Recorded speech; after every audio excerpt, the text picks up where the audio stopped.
How to enable Face ID lock on KuCoin using your iOS device. Hi everyone, welcome back to Trading for Beginners.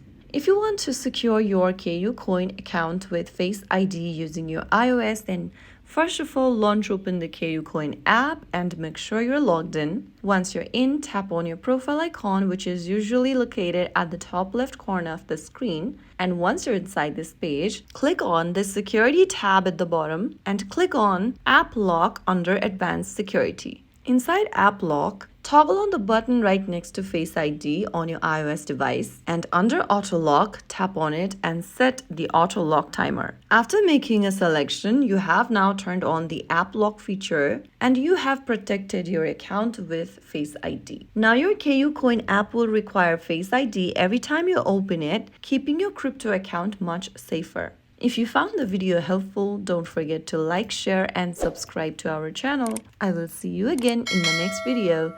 Thank you for watching.